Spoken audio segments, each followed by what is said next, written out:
Station, this is Houston. Are you ready for the event? Houston Station, we're ready for the event. Representative Lamar Smith, this is Mission Control Houston. Please call station for a voice check.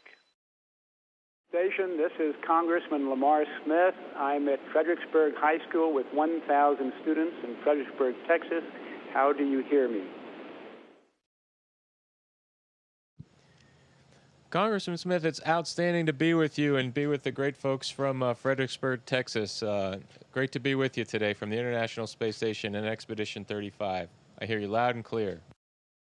This is great. Thank you for being with us, and I'm going to turn the program over to the students who are going to have questions for you.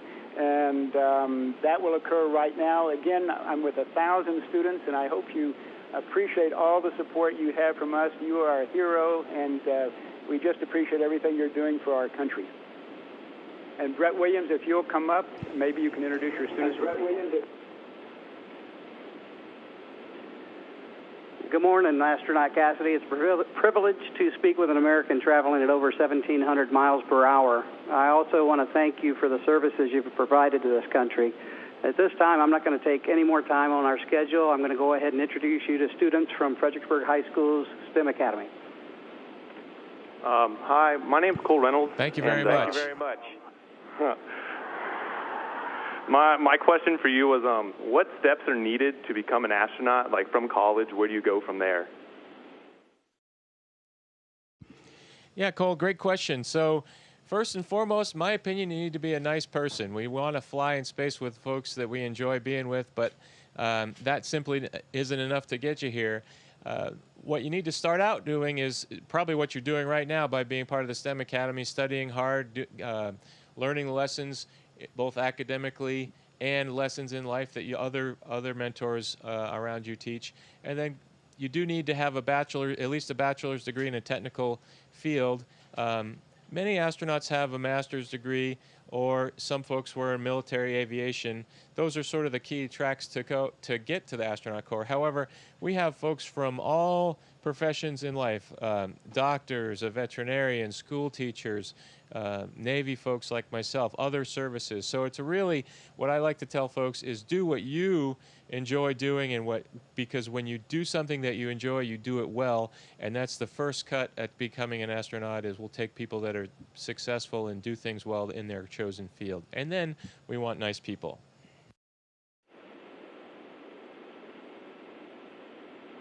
Hello, my name's Hunter Freeze. I'm a senior and I'm a member of the Fredericksburg High School STEM Academy.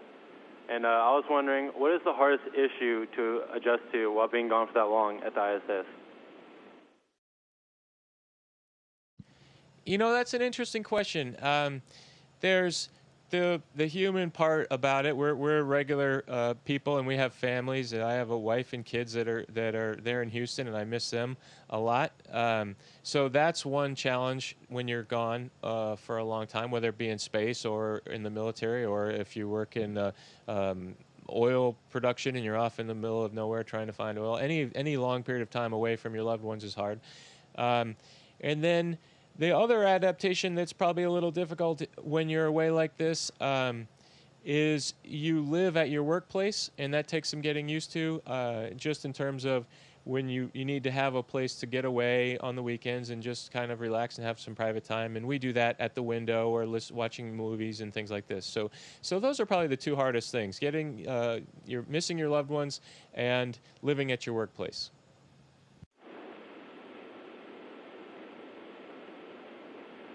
Hi, I'm Seth Studebaker. I'm a senior here at the high school. I was wondering if you could tell us about some of the research that is being done on the space station. Hi, Seth. Yeah, sure, I'd be glad to. It's interesting. There's many experiments going on, probably in the over 100, 130 or so. There's an actual number, but it varies from time to time. largely, to a large degree, those experiments are going on without much astronaut intervention. They're on the outside of the space station or in racks or things like this that are just continuing on. Many of those we have to initiate ourselves by the astronauts, and then they continue, and some of which we're a part of ourselves. We're the subjects. For instance, yesterday, Tom Marshburn and myself were doing ultrasounds of spinal ultrasounds to see about bone. It's all part of a bone study that's ongoing with many different experiments. We eat certain diets and take our urine and blood samples to see how the different diets affect ourselves and things like this.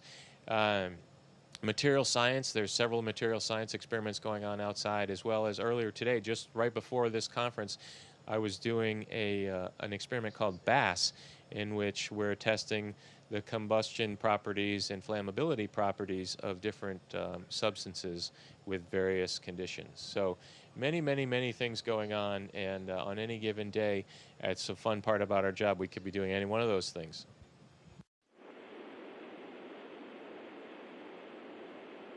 Hello, I'm Jacob Dittmer. I'm a senior in the STEM Academy. My question is, what is the extent of the demineralization of human bones during a typical stay on the ISS?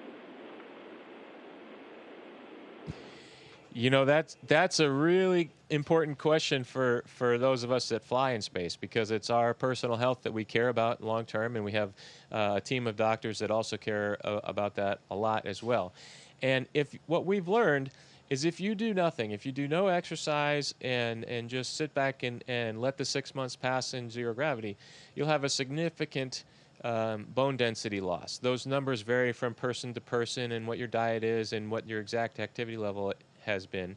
But the fact is you would have a significant loss. So what do we do to prevent that? Basically, strength training. Resistive exercise training is the number one thing we can do, and we need to put load on our bone structure every single day. And the large kind of hip down to your thigh, you really need to put some load in there so that the bones get used to don't get too accustomed to zero gravity and get used to having that normal stresses that they have. And that, if you do that right and eat well, we've learned that you can really mitigate the bone density loss almost to nothing. Some folks have come back with no loss and others just very minor. So I think we're converging on a solution to keep our bones healthy in space. Hi, I'm Sierra Dreyer, and I'm another senior here in the rocket program. And I want to know, when you're not busy working or figuring out big discoveries, what do you do for entertainment up there? Well, Sierra, just like what we do, our interests up here are pretty much the same as what we have on Earth, except there's one big difference. Looking out the window. We have this place called the cupola, which is this magnificent 360-degree window that's in our Node 3. It looks right down at the planet. That's probably the number one thing that we, as a crew, enjoy doing is spend time in the cupola and just look at the Earth and look at the cities at night. And you can see I-10, for instance, connecting San Antonio and Houston. And the fun part is, think about how many of you have probably driven from San Antonio to Houston. And in that 3-hour-ish time frame, we've gone around the world 2 times. And so that gives us an opportunity to see a lot of the planet. And then, of course, we also do the normal things, watch movies, read a book, talk to each other, enjoy meals, international meals with our Russian crewmates down in the Russian end of the space station. So it's those type of things that we do. But the looking out the window, you just can't replace that.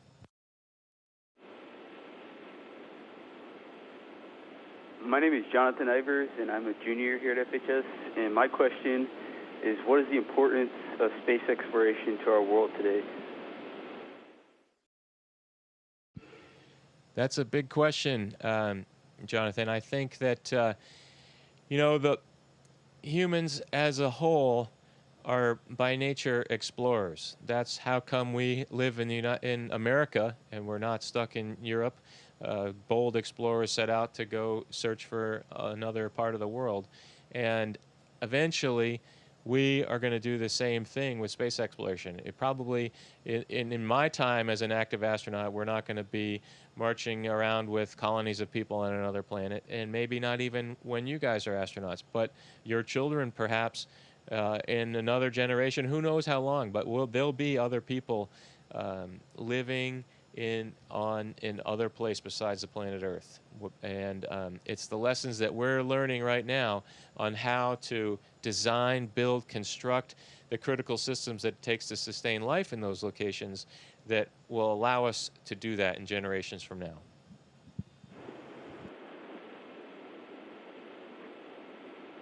Hi, my name is Daniel Nguyen, and I'm a junior at the STEM Academy, and my question is, how is it showering on the ISS?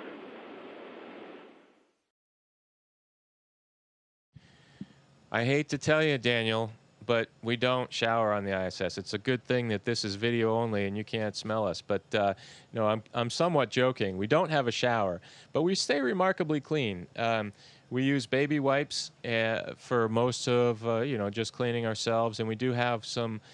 We can take hot water and get a bar of soap and kind of rub it around a little bit. You don't want to use too much soap because it's difficult to get it off. There's no running water to wash it all away. But cleaning our teeth and flossing, that's all normal. So I'd feel pretty clean each day. So we remarkably, without a shower, we're not too bad off.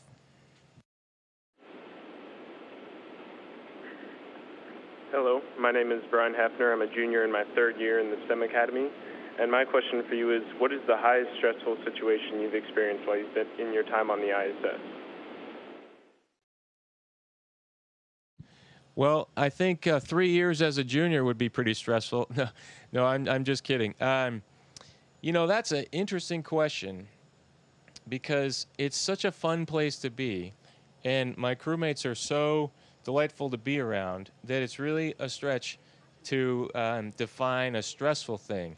But the one thing we do know is that we are one failure away in some system on the space station from having a stressful day, and we have a lot of training in Houston and Russia and other parts of the world that participate in our training where we know how to react in the event of a problem. The biggest ones are a fire, a depressurization, or we have some ammonia fluid that helps keep the thermal systems in equilibrium. If the ammonia leaks, that could be bad as well. So we know how to respond to that. I think that there's one mantra that we have on the space station, and that is that there's nothing more important than what you're doing right now. Because at any moment, we could do something that could impact a system that could then either cause a problem right away or have follow-on effects to another problem that we would ultimately have to deal with in emergency. So I think to answer your question more specifically, the most stressful thing is knowing that every minute of every day you could do something that could hurt the space station. And that in and of itself is a little stressful, but we have a really great ground team in mission control that supports all that, and they write fantastic procedures, and it's our job just to execute those procedures that are really well written.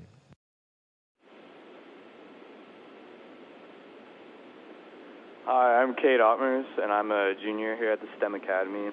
And the question I would like to ask is, what are your experiences with living so closely with people from different countries? It's actually a real treat to do that, and I highly recommend it because with that comes the learning of other cultures. And English is the language that we communicate with to the ground, but amongst each other, it's a mix of Russian and English. We all study Russian for a long time before we fly in space, and same with our Russian cosmonauts. They study English. But neither of us are perfect in either language. So, heck, I'm hardly perfect in English.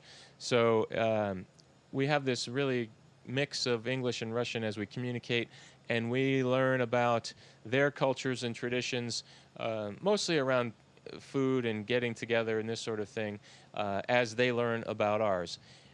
That's one of the real treats about spaceflight. In fact, anything in life, fun it's not so much the event itself that's significant, but it's really who you experience that amazing memorable, fun thing with. And that's how I describe this time up here on the space station, is with just enjoying my crewmates from Canada, the U.S., and Russia. It's just been a fantastic time. Hi, my name is Anissa Kanazi, and I'm a junior in the STEM Academy, and I was wondering, what is the most unique experience you've had on the ISS?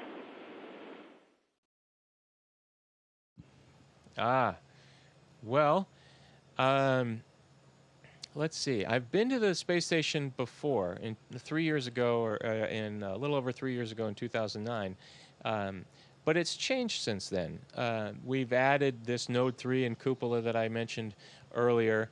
So I would say the most significant event is having the opportunity to sit in the cupola and watch, and just watch the Earth go by. And along the same lines, the Russians had a spacewalk a week or two weeks ago, and because of where the hatches are and where their airlock is, myself and Sasha Masurkin had to spend the whole time of that spacewalk inside our Soyuz module, and that was a really neat time for me.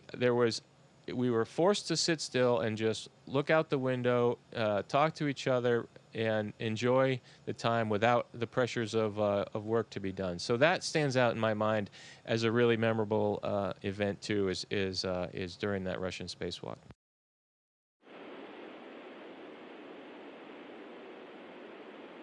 Hi, my name is Dot Walt. I'm a sophomore in the STEM Academy, and I was going to ask, how is the ISS impacted by orbital debris? Well, that's a fantastic question. So it's a big sky, and so you'd think, how can you possibly run into anything up here? But in fact, there's orbital debris all over the place, as you well know by asking this question. And there's different places on the ground that can keep track of, to a certain size, particle on the different things that we might be in danger by. And when they get within a certain range, we'll do a maneuver to adjust our orbital altitude to put us in a place that has less of a probability of impacting that item. But there's some things that perhaps the people can't track, or just a surprise. And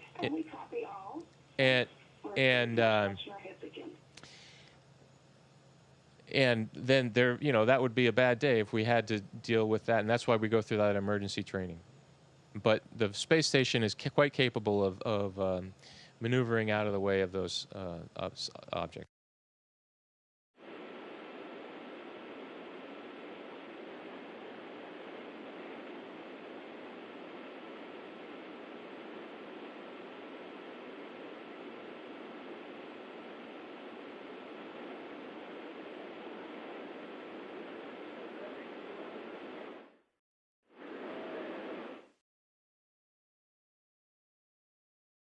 Hi, I'm Joseph Mohan, a sophomore in the STEM Academy.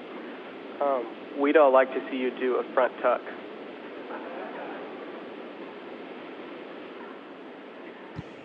I didn't hear you, Joseph. Can you say that again? I said we'd like to see you do a front tuck. Oh, no problem. Here you go.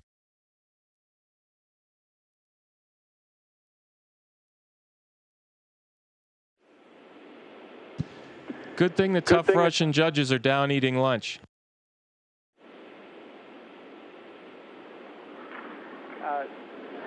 Chris, that was the last question. Thank you again for your time today, and thank you for being a hero to all of us.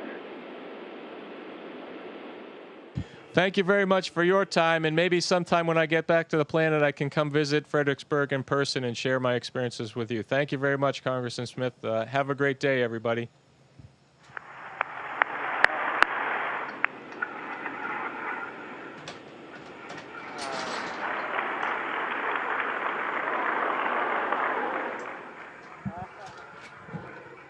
Station, this is Houston ACR. Thank you. That concludes our event.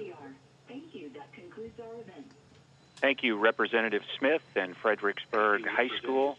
Station, we are now resuming operational audio communications.